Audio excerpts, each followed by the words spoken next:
Palihim bang pinapabuti ng damo ang mga atleta sa mga paraang ayaw aminin ng mundo ng esports? Tinawag na itong pampahusay ng performance at pantulong sa recovery, pero itinuturing ng mga otoridad na banta sa prinsipyo ng kompetisyon. Patuloy na pinaparusahan ang mga atleta dahil sa substansyang ayon sa ilang siyentipiko ay mas ligtas na alternatibo sa mga opioid na ilang dekada nang nirereseta. Matagal nang umiiral ang debate na ito, pero muling sumiklab ito nitong mga nakaraang season matapos ang isang nakakagulat na insidente na muling nagdala nito sa sentro ng atensyon. Ngayon, sinusuri kung ano ang totoong nangyayari sa likod ng pagbabawal at agham ng cannabis sa elite na palakasan. Noong 2021, parang diyosa sa track si Sha'Carri Richardson nang duminahin niya ang 100 meter sprint sa US trials para sa Tokyo Olympics. Pangarap ito ng sinumang 21 anyos na elite na atleta, ngunit nagbago ang buhay niya sa sport na magpositibo siya sa marijuana at masuspindi ng 1 buwan. Hindi lang nito nawala kay Sha'Carri ang katumbas ng $10 milyong na kita, kundi pati na rin ang pagkakataon niyang makuha ang gintong medalya sa Olympics. Maraming pisikal na dahilan sa paninigarilyo o pagkain ng edible ng atleta, pero si Sha'Carri ay gumamit ng cannabis dahil sa emosyonal na dahilan. Pinalaki siya ng lola niya at naging mahirap ang relasyon niya sa biological niyang ina na namatay 1 linggo bago ang tryouts. Sinabi ni Sha'Carri kalaunan na nang bigla siyang tanungin ng isang mamamahayag tungkol dito sa isang panayam, nagdulot ito ng matinding emosyonal na pagkalito sa kanya. Ang paggamit ng damo ang naging paraan niya para tulungan ang sarili niyang makontrol ang kanyang emosyon. Sa kanyang pahayag matapos ang pag-amin niya at pagtanggap sa opisyal na parusa, sinabi niyang, "Humihingi ako ng paumanhin. Kahit na dismaya ako, alam kong bawat takbo ko sa track ay hindi lang para sa sarili ko, kundi para rin sa komunidad na sumusuporta at nagmamahal sa akin. Hindi ko alam kung paano kontrolin o harapin ang aking mga emosyon nung panahong yon." Si Sha'Carri ay isa sa mga pinakabagong nawala ang magandang karera sa palakasan dahil sa paggamit ng marijuana. Si Ross Rebagliati ang unang nagwagi ng gintong medalya sa snowboarding noong 1998 Nagano Olympics sa Japan. 3 araw matapos ang insidente, inalis ang medalya niya dahil sa natagpuang bakas ng cannabis sa ihi. Nakulong din siya saglit sa Japan. Pinalad siya at pinalaya at naibalik ang medalya dahil hindi pa ipinagbabawal ng International Olympic Committee ang marijuana noon. Nadagdag ang cannabis sa listahan ng ipinagbabawal na substance noong 2004 na akuin ng World Anti-Doping Agency, WADA, ang pagbuo ng internasyonal na listahan ng mga ipinagbabawal na substansya. Tinawag ito ng media bilang patakaran ni Ross Rebagliati. Ang pandaigdigang kodigo ng WADA ang nagtatakda ng pamantayan para sa mga patakaran tungkol sa droga sa esports at parehong lumagda rito ang USADA at ang United States Olympic and Paralympic Committee. Ang paggamit ng substansya ay labag sa tinatawag ng WADA na diwa ng esports na pundasyon ng kanilang mga pulisya kontra doping. Ano nga ba ang diwa ng esports? Ayon sa WADA, ito ay ang pagdiriwang ng diwa, katawan at isipan ng tao at naipapakita ito sa etika, sportsmanship at katapatan, kalusugan at paggalang sa mga patakaran at batas. Para mapanatili ito, isinama ang weed sa listahan ng mga pampalakas ng performance tulad ng anabolic steroids at peptide growth hormones. Pero dapat ba? Malamang hindi, ayon sa sariling pananaliksik ng WADA. Sa isang nakakagulat na pagsusuri noong 2018 tungkol sa mga substansyang nakalista sa pagbabawal ng WADA, natuklasan ng mga mananaliksik na napakahina ng ebidensya sa likod ng ideya tungkol sa cannabinoids, lalo na kung ikukumpara sa ibang uri ng doping sa listahan. Sa katunayan, sinabi pa mismo sa pagsusuri at ito ay CP, kakaunti lang ang siyentipikong datos na available tungkol sa epekto ng cannabinoids sa mismong performance sa sports.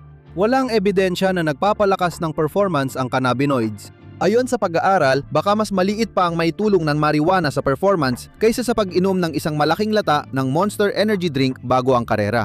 Ibig bang sabihin nito na ang mga pandaigdigang ipinatutupad na patakaran ng isa sa pinakamakapangyarihang ahensya ng regulasyon sa palakasan sa mundo ay mas nakabase sa pakiramdam kaysa sa matibay na ebidensya pagdating sa marijuana? Hindi nagtagal bago ang datos na ito pa lang ay nagsimulang magdulot ng mga pagdududa sa lohika ng WADA dito. Kaya kung hindi talaga makabagong agham ng doping ang basehan dito, saan nga ba nanggaling ang ideya ng WADA tungkol sa diwa ng palakasan? Ang mga sinaunang Griegong atleta ay umiinom ng mga gamot na malamang ay mapapadala sa ospital sa mga redong mananakbo at weightlifter nating ngayon.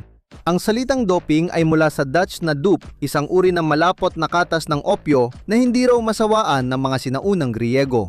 Kahit nais balikan ng mga organisasyon ang mga panahong mas dalisay raw noon at naghahari ang diwa ng palakasan, ang Olympics at iba pang paligsahan ay komersyal na noon pa man, pati sa sinaunang panahon. Malalaking gantimpalang salapi ang nakataya noon, walang iniiwan sa pagkakataon at samut-saring sangkap mula sa mga halaman at hayop ang ginagamit ng mga kalahok. Itinala ng sinaunang Grigong doktor na si Galen na ang mga profesional na atleta ay gumagamit ng iba't ibang pampasigla at iba pang gamot upang mapanatili ang kanilang pinakamagandang kondisyon. Ang nanalo sa sprint noong 668 BC ay kumain ng pinatuyong igos para mapanatili ang lakas. Hindi rin bihira para sa mga atleta na uminom ng isang compound mula sa kabute na tinatawag na ambrosia upang mapanatili ang kanilang kalamangan sa palakasan. May ilan na sa karne lang nabubuhay ng sunod-sunod na araw o kaya ay umiinom ng mga timplang alak at kumakain ng puso ng hayop. At dapat ding tandaan na ang mga sinaunang Griego ay mas kakaiba at tuso pa nga kung minsan sa kanilang mga paraan para lamang magkaroon ng kalamangan laban sa kanilang mga kalaban. Nakahanap ang mga arkeologo ng ebidensya na ang mga atleta at ang kanilang mga taga-suporta ay literal na sinusubukang sumpain ng mga kalabang atleta para matalo. Nakakita ng mga tabletang tingga na may sumpa sa mga lugar kung saan isinasagawa ang mga palakasan. Hindi lang sinaunang Griego ang gumagawa nito. Noong sinaunang Tsina, 5,000 taon nang nakalipas, inirerekomenda ng mga manggagamot isang gamot na tinatawag na mahuang na mula sa halamang ephedra para mapabuti ang pagganap. Ang sinaunang Ehipsyo, isa sa pinakadakilang sibilisasyon, ay may natatanging tincture na umano'y nagbibigay ng kalamangan sa kanilang atleta. Ang mga Romanong gladiator at kabalyerong Europeo noong gitnang panahon ay parehong gumagamit ng natural na sangkap at pampasigla para tumagal sa laban.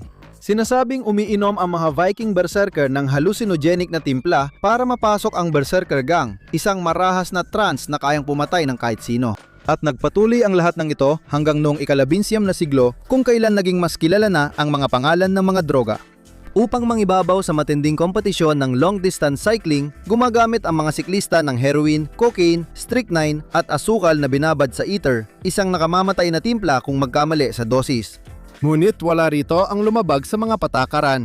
Nakakatawa, ikumpara si Sha'Carri Richardson na gumamit ng marijuana para makontrol ang emosyon sa mga umiinom ng strychnine para manalo sa kompetisyon. Kaya kung ang WADA Spirit of Sport ay hindi naman talaga refleksyon ng isang perpektong nakaraan kung saan lahat ay sumasali sa palakasan dahil sa tunay na pagmamahal sa laro, kailan nga ba nagsimulang magbago ang takbo ng mga bagay? Paano naging malaking panakot ang marijuana gayong legal na ito sa maraming estado sa US? Kadalasan, kapag tinanong kung sino nagsimula ng war on drugs sa Amerika, si Pangulong Richard Nixon ang sagot. Kahit si Nixon ang nagpatupad ng plano, hindi siya ang orihinal na gumawa nito. Mapupunta kay Harry J. Anslinger ang kahina-hinalang karangalang iyon, ang unang drug czar at pinakamalupit na kalaban ng marijuana sa kasaysayan ng Amerika. Si Anslinger ang unang komisyoner ng US Federal Bureau of Narcotics sa loob ng 32 taon. Nagsilbi siya sa ilalim ng iba't ibang presidente mula kay Herbert Hoover hanggang kay John F. Kennedy. Isa sa pinaka-interesante niyang trabaho ay dinala ang kanyang autoridad sa sektor ng Berlin na kontrolado ng Amerika matapos ang ikalawang digmaang pandaigdig. Pagkatapos bumagsak ang rehimeng Nazi, kumalat ang paggamit ng ipinagbabawal na gamot. Sabi ni Norman Ohler sa kanyang aklat na Tripped, Nazi Germany, the CIA at ang pagsisimula ng panahon ng psychedelic, hindi kinaya ng Amerika ang pagpapatrolya sa lumalalang problema ng droga sa kanlurang Berlin. Kaya lumapit si Anslinger sa mga retiradong Gestapo na nagbantay sa kalakalan ng droga noong panahon ni Hitler at muling ipatupad ang marami sa mga patakaran ng Nazi sa droga. Tagahanga si Anslinger ng patakaran ng Nazi tungkol sa droga na madalas gumamit ng labis na mabibigat na parusa para sa mga paglabag sa droga bilang dahilan para ikulong ang mga minorya, kabilang na ang mga Hudyo. Sa 32 taon ng kampanya niya kontra droga, marijuana ang pangunahing target niya pero hindi siya laging pursigido rito. Bago siya namuno sa Federal Bureau of Narcotics, sinabi niyang maling paniniwala at katawa-tawa ang paniniwala ang marijuana ay ginagawang mapanganib at marahas ang mga tao. Tulad ng iba pang bagay, kung gusto mong sagot, sundan mo lang ang pera. Noong 1930 si Anslinger na ang namumuno at patapos na ang prohibition. Opisyal itong binawi noong 1933 at magkasamang tinuring na public enemy number 1 noon ang cocaine at heroin. Pero hindi sapat na malaki ang problema ng mga ito para bigyang katwiran ng budget na gusto ni Anslinger para sa kanyang departamento, kaya ang solusyon ay maglabi para baguhin ang mga pamantayan upang gawing kriminal ang mas maraming droga, bigyan ng mas maraming trabaho ang kanyang mga ahente at bigyang katwiran ang mas malaking budget mula sa Kongreso. Dahil dito, naipasa ang Marijuana Tax Act ng 1937 kasabay ng pananakot na ang paninigarilyo ng joints ay magdudulot ng pagkabaliw at pagiging serial killer. Ayon kay Anslinger sa radyo, ang kabataang Amerikano ay nagiging alipin ng narkotiko na uwi sa adiksyon, pagkasira ng isip, pagkabaliw at paggawa ng marahas na krimen at pagpatay. Si Victor Licata, isang problemadong binata, ang ginawang poster boy ng anti-weed campaign ni Anslinger.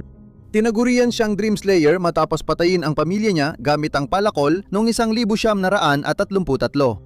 Dahil sa sensationalist na tabloid, kumalat ang kwento na nalulung si Licata sa marijuana at nagkaroon ng reefer madness na nag-udyok sa kanya na magwala at pumatay. Ang totoo, malubha ang karamdaman niya at may kasaysayan ng sakit sa pag-iisip ang pamilya nila. Ngunit hindi hinayaan ni Anslinger na humadlang ang katotohanan sa napaka-epektibo niyang propaganda. Ang pagsisimula ng moral panic dahil sa isang karumal-dumal na krimen na tulad nito ay maaring magpaalala sa iyo ng insidente ng cannibal sa Miami noong 2012. Nagwala si Rudy Eugene at tinatake si Ronald Popo, isang matandang palaboy, bago siya nabaril at napatay ng mga pulis na dumating sa pinangyarihan. Noong panahong iyon, malawakang kumalat sa media na ang dahilan ng pag-atake ay dahil gumamit si Eugene ng isang designer drug na kilala bilang bath salts. Nagudyok ito ng iba pang chismis ukol sa droga. Ang tanging droga lang sa katawan ni Eugene ay kaunting bakas ng marijuana, pero di tulad ni Harry Anslinger, di namin iniisip na may kaugnayan ito sa pag-atake. Nagkonsulta si Anslinger sa 30 siyentipiko kung delikado ang marijuana sa publiko. 29 ang nagsabing hindi. Kaya naman, natural lang na pinili ni Anslinger ang isa na sumang-ayon na agad sa kanyang layunin. Labis na kinamuhian ni Anslinger ang marijuana dahil naniniwala siyang pangunahing gumagamit nito ang mga itim at Latino. Ayon sa kanya, ang jazz music na tinawag ni Anslinger na sataniko ay gawa ng mga itim habang sila'y nasa droga. Naniniwala rin siya na ang marijuana ay humahantong sa paghahalo ng lahi, natutol siya. Kahit ang salitang marijuana ay sumikat dahil sa rasismo ni Anslinger. Bago ang taong 1900, naraan kadalasang tinatawag itong cannabis ng mga tao sa Estados Unidos. Naisip ni Anslinger na ang paggamit sa salitang Hispaniko ay magpapamuhang mas banyaga at nakakatakot para sa mga puting middle class noon. Sa isa sa maraming pagkakataon na nagpatotoo siya tungkol sa mga benepisyo ng kanyang mga pulisya sa harap ng Kongreso, sinabi niya, "Sana maipakita ko sa inyo kung ano ang kayang gawin ng isang maliit na sigarilyo ng marijuana sa isa sa ating mga bulok na residenteng nagsasalita ng Espanyol." Dumating si Nixon at sinimula ng digmaan kontra droga noong 1971. Itinalaga niya ang marijuana bilang Schedule 1 na droga habang sinasabi sa likod ng mga saradong pinto na hindi naman ito particular na mapanganib. Ang matitinding parusa para sa pagmamay-ari at pagtutulak ng cannabis ay may kasamang pampulitikang elemento. Hindi pinapayagang bumuto ang mga nahatulan ng mabigat na krimen. Inasahan ni Nixon na gagamitin ang mga batas laban sa counterculture hippie movement at mga itim na karaniwang tumututol sa kanya. Tandaan, kabilang sa WADA Spirit of Sport ang paggalang sa mga lituntunin at batas. Kaya hindi na nakakagulat na ang posisyon ng Amerika sa weed ang nagtatakda kung paano ito tinitingnan ng mga pandaigdigang samahan ng palakasan at anti-doping na ahensya. Hindi ito tungkol sa etika, kundi sa imahe, at tulad ni Sha'Carri Richardson ang naapektuhan. Pero ano ba talaga ang epekto ng weed sa atleta? Ang sinumang nagtuturo sa isang particular na compound bilang isang himalang gamot na kayang solusyonan ang lahat ng problema ay kadalasang may ibinibenta lang. Sa totoo lang, bawat substansya ay may kaakibat na kapalit, hindi naiiba ang weed. Sa larangan ng esports, nasa magulong gitna ang damo. May totoong potensyal na benepisyo pero may tunay ding mga hindi magandang epekto. Isa sa pinakamalaking benepisyo ang pinaniniwalaan ng mga atleta at sinusuportahan ng siyensya ang gamit ng cannabis bilang pampawala ng sakit. Ayon sa isang pag-aaral, 54.2% ng mga kolehiyong atleta na naninigarilyo ng weed para sa esports ay nagsabing ang pagtulong sa kanilang pag-recover pagkatapos ng matitinding laro at training ang kanilang pangunahing motibasyon. Ginugol ni Joanna Zeiger, dating Olympic triathlete at 2008 Ironman 70.3 World Champion ang kanyang karera pagkatapos ng pagiging atleta bilang mananaliksik ng medical na cannabis. Sinuri niya ang paggamit ng cannabis bilang lunas sa sakit. May tunay na dahilan si Zeiger para makilahok dito dahil ang aksidente niya sa bisikleta na nagwakas sa kanyang karera ay nagdulot din sa kanya ng talamak na pananakit na nangangailangan ng masusing pamamahala at gusto niyang malaman kung ang marijuana nga ba ang sagot sa lahat ng ito. Natuklasan sa mga pag-aaral ng mga mananaliksik tulad ni Zeiger na hindi lubusang nababawasan ng cannabis ang sakit, ngunit nagiging hindi gaano mabigat sa pakiramdam ang sakit. Dahil dito, mas madali itong pamahalaan sa personal na antas. Sa sarili niyang pag-aaral tungkol sa mga atleta na gumagamit ng marijuana, nakuha ni Zeiger ang halos kaparehong resulta, kung saan 61% ng mga sumagot ay nagsabing ginagamit nila ang droga para sa pagpapawala ng sakit. 68% ng 61% ang nagsabing epektibo ito. Dahil kakaunti lang ang side effects ng marijuana, positibo ang mga numerong ito.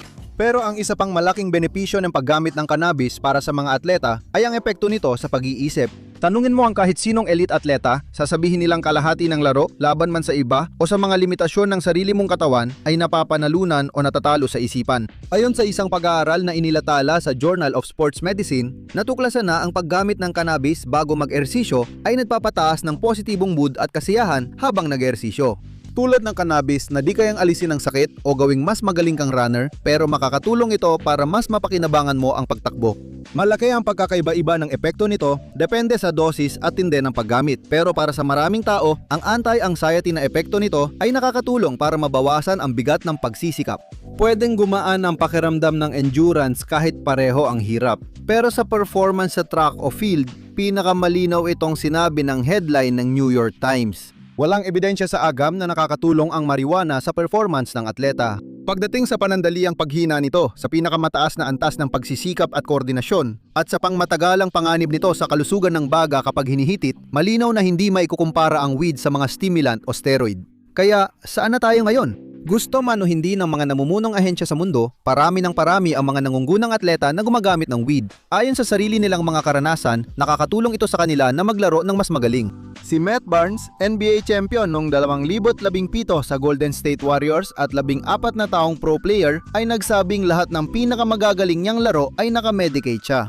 Hindi sa lahat ng laro, pero sa 15 taon madalas. Sabi ni Sean Smith, dating defensive lineman na 9 na taon sa NFL, nagyosi ako ng 2 blunt bago bawat laro. Si Martellus Bennett na nagretiro matapos ang 10 season sa NFL ay nagsabing minsan sobrang sakit ng katawan mo kaya ayaw mo nang laging uminom ng gamot. Sinisimula nitong sirain ang atay at bato mo.